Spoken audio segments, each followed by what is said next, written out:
Olá, pessoal! Estamos aqui hoje mais uma vez para refletirmos juntos a nossa liturgia do dia, tá certo? E hoje, nesse domingo, né?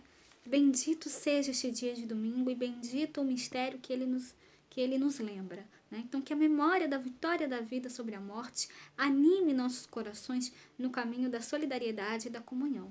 Então, que nós possamos consagrar ao Senhor a nossa vida, celebrando a sua Páscoa neste dia de festa.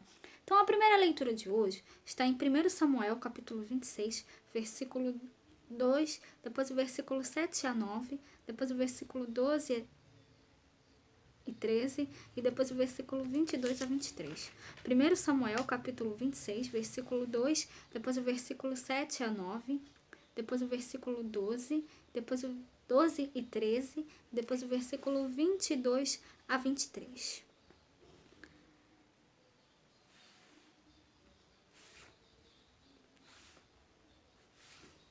Então Saul se levantou e desceu ao deserto de Zife, e com ele 3.000 homens escolhidos de Israel a buscar a Davi no deserto de Zife.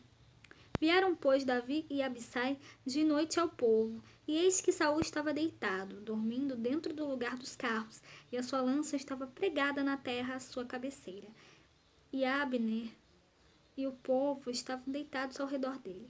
Então disse Abissai a Davi: Deus te entregou hoje nas mãos o teu inimigo. Deixa-mo, pois, agora encravar com a lança de uma vez na terra, e não o ferirei segunda vez. Disse Davi a Abissai: Nenhum dano lhe faças, porque quem estendeu a sua mão contra o ungido do Senhor e ficou inocente? Tomou, pois, Davi a lança e a bilha da água da cabeceira de Saul, e foram-se, e ninguém houve que o visse, nem que o advertisse, nem que acordasse, porque todos estavam dormindo, pois havia caído sobre eles um profundo sono do Senhor. E Davi, passando a outra banda, pôs-se no cume do monte ao longe, de maneira que entre eles havia grande distância. E Davi bradou ao povo e a Abner, filho de Ner, dizendo: Não responderás, Abner? Então Abner respondeu e disse: Quem és tu que bradas ao rei?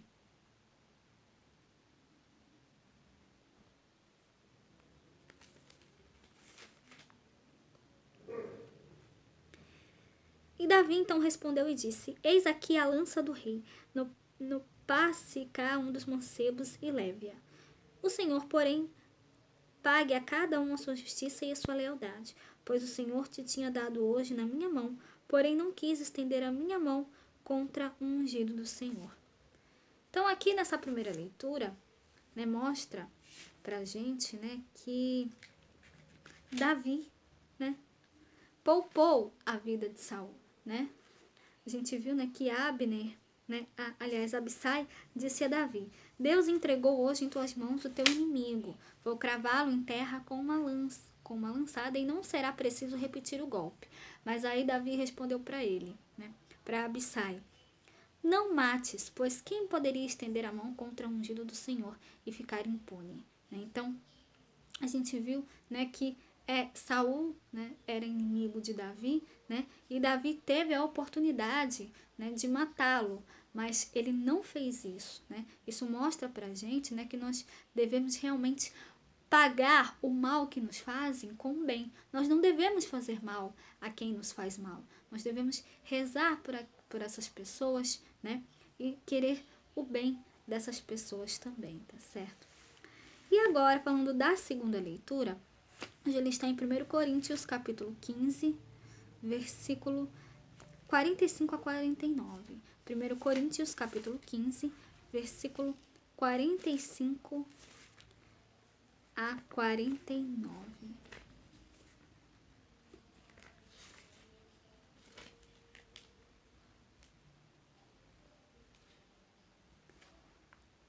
Irmãos, assim também está escrito: o primeiro homem, Adão, foi feito em alma vivente, o último Adão em espírito vivificante. Mas não é primeiro o espiritual, senão o animal, depois o espiritual. O primeiro homem da terra é terreno, o segundo homem, o Senhor, é do céu. Qual o terreno, tais são também os terrenos, e qual o celestial, tais também os celestiais. E assim como trouxemos a imagem do terreno, assim trouxemos também a imagem do celestial. Então, essa segunda leitura mostra pra gente, né, acerca mostra, né, essa leitura do Evangelho, né, mostra pra gente fala pra gente sobre a ressurreição, né? Então,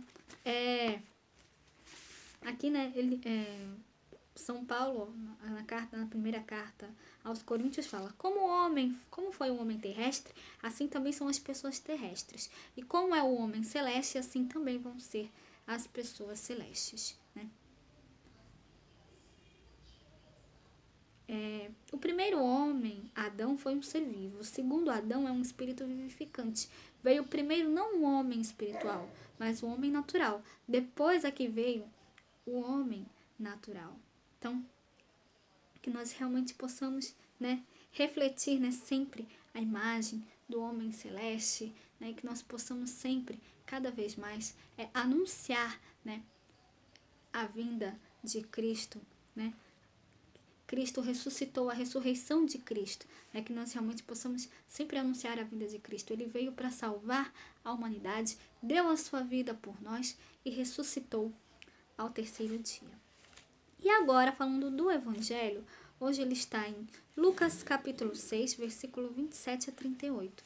Lucas capítulo 6, versículo 27 a 38. Naquele tempo, disse Jesus a seus discípulos: Mas a vós que ouvis, digo: amai a vossos inimigos, fazei bem aos que vos aborrecem, bendizei os que vos maldizem e orai pelos que vos caluniam. Ao que te ferir numa face, oferece-lhe também a outra, e ao que te houver tirado a capa, nem a túnica recuses. E dá a qualquer que te pedir, e ao que tomar o que é teu, não lhe tornes a pedir. E como vós quereis que os homens vos façam, da mesma maneira lhe fazei vós também. E se amardes aos que vos amam, que recompensa tereis? Também os pecadores amam aos que os amam. E se fizerdes bem aos que vos amam, aos que vos fazem bem, que recompensa tereis? Também os pecadores fazem o mesmo. E se emprestardes àqueles de quem esperais tornar a receber, que recompensa tereis? Também os pecadores emprestam aos pecadores, para tornarem a receber outro tanto. Amai, pois, os vossos inimigos, e fazei bem, e emprestai sem nada a esperardes, e será grande o vosso galardão. E sereis filhos do Altíssimo, porque ele é benigno, até para com os ingratos e maus. Sede, pois, misericordiosos, como também vosso Pai é misericordioso. Não julgueis e não sereis julgados. Não condeneis e não sereis condenados. Soltai e soltar-vos-ão. Dai e ser-vos-á dado. Boa medida, recalcada, sacudida e transbordando vos deitarão no vosso regaço. Porque com a mesma medida com que medirdes, também vos medirão de novo. Então, na liturgia de hoje, né, Jesus continua, né, falando, né, sobre o sermão da planície. Segundo Lucas, né, Jesus ensina aos discípulos a regra de ouro da vida cristã, ao fazer ao outro exatamente como queremos que nos façam. Então, ele ensina também sobre a necessidade de que nos amemos uns aos outros e sejamos misericordiosos, segundo a medida do Pai do céu e a sua semelhança, né? Uma boa medida, calcada, sacudida, transbordante, será colocada no vosso colo. Ele fala pra gente. Então, o cristão é aquele que ama e reza pelo inimigo. Não se vinga nem revida agressões, mas quebra por meio de suas ações pacíficas o terrível ciclo, sempre em espiral da vingança e do ódio. Então, o discípulo de Jesus sabe que é pecador e necessitado da misericórdia de Deus. E por isso não julga impiedosamente o outro, mas o ama e lhe faz o bem. Então que nós peçamos, pois, ao Senhor que nos ajude a sermos misericordiosos e amorosos, como Ele, para que as nossas relações sejam puras, livres de interesses torpes e sempre marcadas pelo amor. E que sejamos capazes de expressar a nossa pertença a Deus por atitudes de paz e de bondade, tá certo? Que nós realmente possamos sempre fazer o bem a todos. Então, era isso que eu tinha para falar para vocês hoje. Muito obrigada a todos por curtirem, por comentarem. Aqueles que só assistem mesmo, também agradeço. Espero que vocês tenham gostado dessa reflexão de hoje. Espero encontrá-los todos aqui amanhã, segunda-feira, se Deus quiser, para continuarmos refletindo cada vez mais as leituras da Sagrada Escritura. Então, muito obrigada a todos e até a próxima, se Deus quiser.